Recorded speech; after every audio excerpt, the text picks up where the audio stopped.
So now our program folder tells us we are covering the subject back to school. Anybody know what this building is? It's Harvard University. Yeah, one of their buildings anyway. Yeah. And before we launch into that school idea, back to school, I just want to say a word about the holiday of Labor Day. You know, we always want to be aware of the spiritual dynamics of our observances as a nation because there's a whole lot of collective energy in that. And so where is the spiritual theme of Labor Day? It's in solidarity. It's where people gathered together, workers stood together in solidarity, you see, to have better conditions, to have their rights honored. But here's what happens when you shift to the new way of being, what I like to call the new paradigm. So rather than it having an adversarial model where there's the employer, the capitalist, business owner, and the workers who are employed by them and paid by them to do their will. And so the employers, the business owners are trying to make the most money they possibly can by getting the most work for the least amount of pay for the workers. And it's an impasse, you know, it's an issue that has to be resolved. And the workers gather together in solidarity. Beautiful thing, yes. However, what happens when we all ascend together to a higher dimension of consciousness is that the business owners see the workers as their partners, as their allies. And they want to support them and help them to have healthy, prosperous lives and be happy and healthy and secure and have adequate vacation time and good working conditions. They love their employees and lift them up and want to provide for them the most encouraging and wholesome workplace they possibly can. Then it's no longer adversarial. Then it becomes a partnership. And the workers, conversely, want to give the best efforts that they possibly can and the most loyalty and the highest quality that they possibly can because they're in partnership with their employers. Doesn't that feel better? Doesn't that feel good? Yeah. So Labor Day can be used as a springboard to remind us that in between our very footsteps, we can shift from being adversarial people into partnership people. And that's what I'm going to talk about today in education too, okay? All right. Back to school. Our children are not learning, have you noticed? Our philosophy of education is nowhere. The life skills that families pass down is being lost. Our schools, what we call the component of civilization that teaches youth what they need to know to function as responsible adults, our schools are in shambles without any organized approach to anything. Correct me if I'm wrong. This series, which is comprised of back to school, back to work, back to church, back home, is really a complete overhaul of our entire society and culture, which is actually what we're in anyway. The very identity of who we are as human beings is on the block. Because if we don't wake up, if we don't become responsible, conscious life forms, we will devour our environment, deteriorate into violent factions, and descend into an oblivion of failed states. On the other hand, people everywhere are passionately attending to the work at hand, to protect the earth, our home, to appeal to our higher natures to secure the needs of those less fortunate, to rein in the capitalistic, corporatized, soulless, big-moneyed interests that paralyze our public policies and rape our Mother Earth. So you begin to see that when we do the next three topics, we'll be deconstructing the workplace, and how economics, employment, jobs, production, commerce, trade, international relationships, like education, become the defining issues of our society and culture and our very survival. And back to church, we'll be showing up religious organizations for how controlling and irrelevant they can become, how we need a new spirituality that is not about cheering ourselves for what we believe, but is about developing ourselves for what we can create. You know, everything is a school if we let it be. And when we separate our children into an institutional setting, we set the stage for archetypes to appear. Now let me explain what I mean by that. So the individual children depart from the family system dynamics, and they go out into the big wide world to discover who they are and what they are capable of. So that's kind of like, they start to discover, oh, I like art. Oh, I like dance. Oh, I like fixing things. Oh, I like bugs. So these are interests that actually are the beginning of an archetypal identity for a human being. And the summation of all what we call the archetypes creates our human race. So what kind of setting, what kind of learning environment is the most encouraging background for this to happen? It is from this rationale we're going to reimagine education today.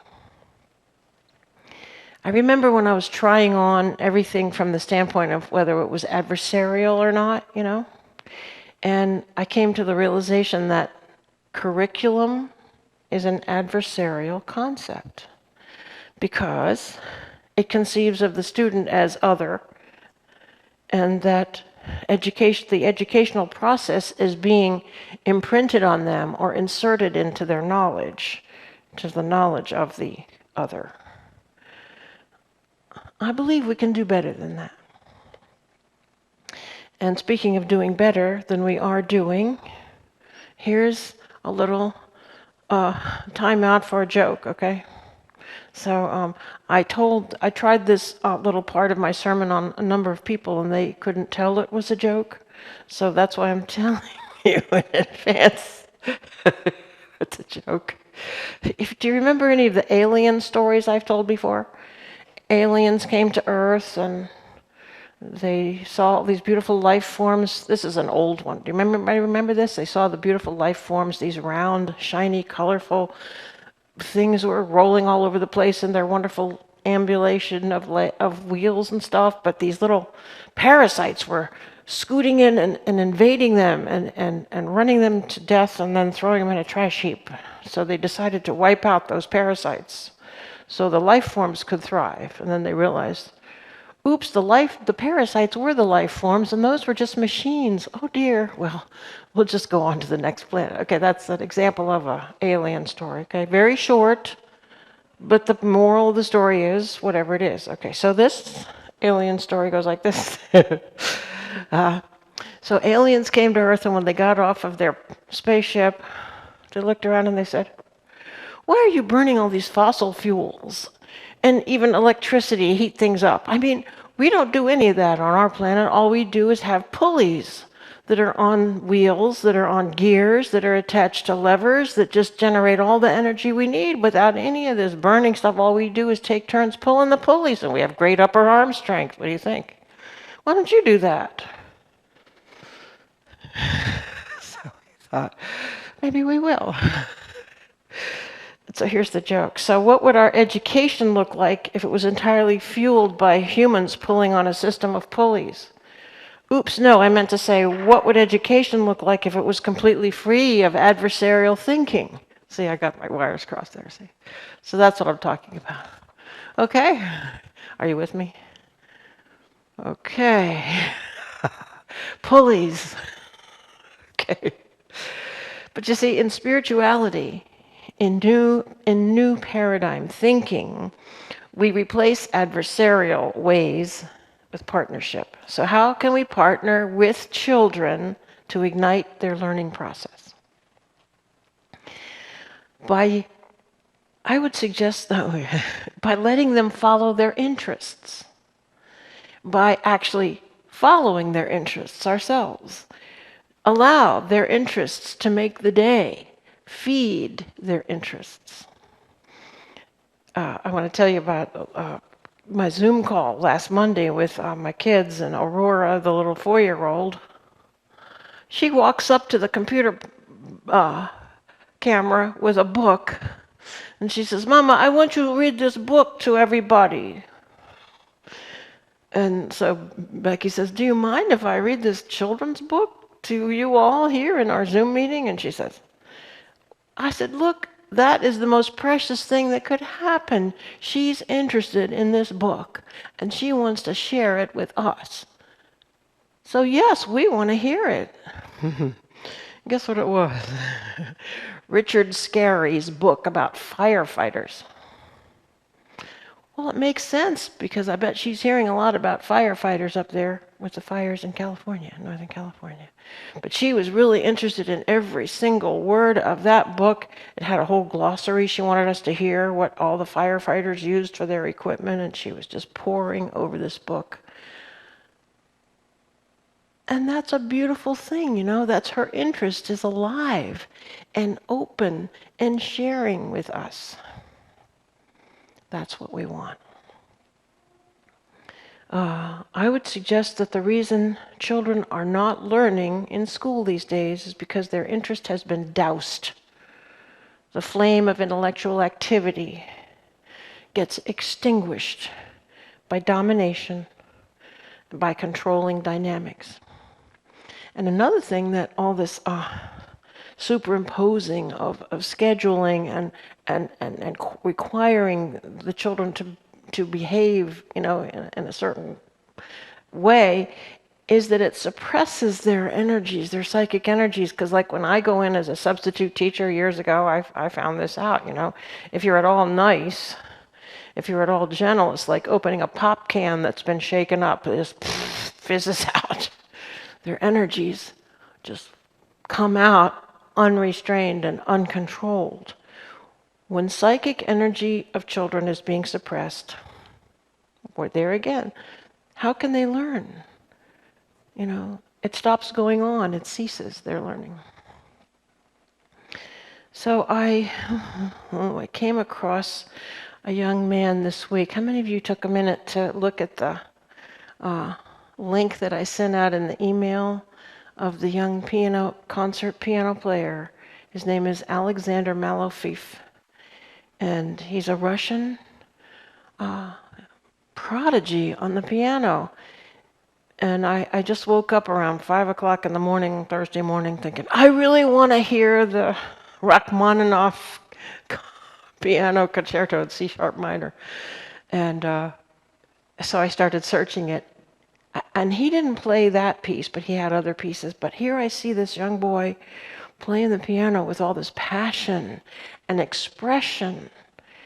And he's only born in 2001, so now he's 18. I would go to Russia today to hear him play. His expressiveness and his skill is just amazing. But what made him relevant to our talking today here is there was an interview of him when he was just about 9 or so. Maybe he must have been older than that, maybe 13. Anyway, he said, when I was 5 years old, I realized that I wanted to study piano. And when I was 9 years old, I realized that the piano was my life. And the interviewer said, "Oh, so how many hours a day do you practice?" He said, "Well, I play the piano 12 hours a day, but I don't play to increase my skill. I play to think." And you can tell when he's playing that he is thinking with the composer. That every note he feels it the way the composer felt it when he wrote it, when he rendered it. So I invite you to look at some of those, because he has a website with all the pieces that have been recorded, and you can listen to each one. It's just inspiring. I mean, it brings me to tears to see how he executes these things. I mean, when he plays on the piano, his whole body jumps up in the air. It's beautiful. It's beautiful. I guess what I see in him is, you know, a soul that has discovered its archetype, its mission, its life journey, without having been diverted by any kind of superimposed adversarial model that we might have. So that's Alexander Malafif. Took me all week to remember that name. So I have something for you that's a bit controversial. I want to give each one of you a copy of this just to read and look at in your hands. You want to pass this out, Jerry? Just give everybody one. So I have to tell you, I have permission from the board to let you see this and think about what it feels like to do something like this. This is a different kind of model of an educational experience. We are not doing this. This is not something that we are setting out to do. This is just a vision that I've painted in full detail of what it would look like for any group or organization to provide a new kind of educational experience. And the name of it is called On Becoming a Capable, Loving, Responsible, and Fulfilled Adult. You see at the front there? Consider, it's at the very bottom, the title. That's the name of the program, On Becoming a Capable, Loving, Responsible, and Fulfilled Adult. And let me have one too. I didn't get it. Yeah. That's a picture of our YOUers at the top, and I got permission from all of them to use their image for you today. But this is all the fault of James Jackson, because in our class a couple of weeks ago, he said, "Why aren't we teaching young people the spiritual laws of our soul's journey?" And I got to thinking, how do you get young people into a captive audience where you can teach that kind of thing? It's not like you can just say, come over here and let us teach you a class on spiritual laws. They don't even realize that spiritual laws exist or how important it is to know them.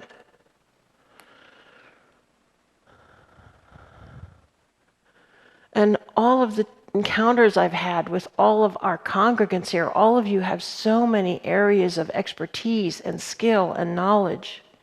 Did you know that Jerry used to teach that Dale Carnegie course, which is called How to Win Friends and Influence People, a leadership, and how to express yourself. There's so many different ones of you who, together as a team, have so much to teach the young that is not getting captured, I asked Marie Duarte to contact Mosey. Mosey's in this picture. That was her foster son, to see if he would let us use his image. And I showed her the brochure, and she said she loved this idea. I said, well, then come over here and work with it. But I know it's a long way from developing as an actuality, but this is what we need to start offering young people. This is how we could, be more prosperous and more unified as a congregation, and how we could grow in interest and service. The things that have worked so far to maintain our church are to proclaim the freeing truth of being at our Sunday gatherings. That's what has worked the best. And to provide this matrix for the spiritual realization in the silence. This is Unity's stock and trade. And I think we are being faithful to the mission of the Unity movement and serving its message in a true and honorable way. But we need to do more. And we need to do something that engages us all at a new level of love and service, and expand our connection with people and do a great deal of good.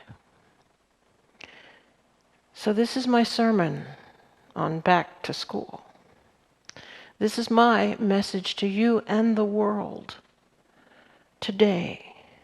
Let us be about becoming more capable, more loving, more competent, and responsible, and fulfilled human beings.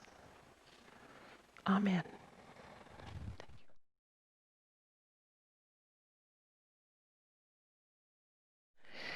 So our meditation statement today brings in one of the 12 powers, the power of Thomas, the power of understanding, the divine power to know.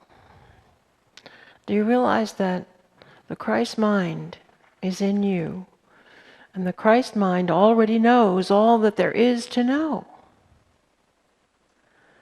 That is how Edgar Cayce tapped into the knowledge that he acquired. And we can all do this. And today in our meditation, we want to acquaint ourselves and develop this stream of access that we have through the divine identity of Christ that lives in us. So let's take some deep breaths. Let's step into relaxation as we bless our bodies. We love our bodies. They are wondrously and beautifully made.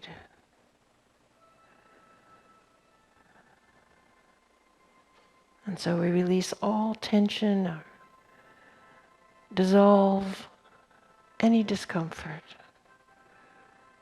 and simply become completely comfortable and relaxed, sitting in this sanctuary of marvel. We feel our hearts, the seat of the divine in us, expanding, opening, willing to receive ever greater thought vibration in this divine awareness. Our minds quiet, our minds flatline as we release the thoughts of the moment. To dwell in this idea through the divine power to know. I have access to all knowledge, all truth. Let these words be your words. Through my divine power to know, I have access to all knowledge, to all truth.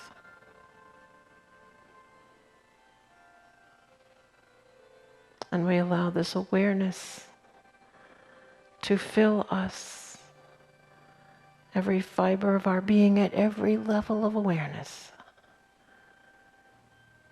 in the silence.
ever onward, ever deeper. Our love, our compassion, our understanding is sourced by you, Spirit of Truth, ever with us. And so it is. Amen.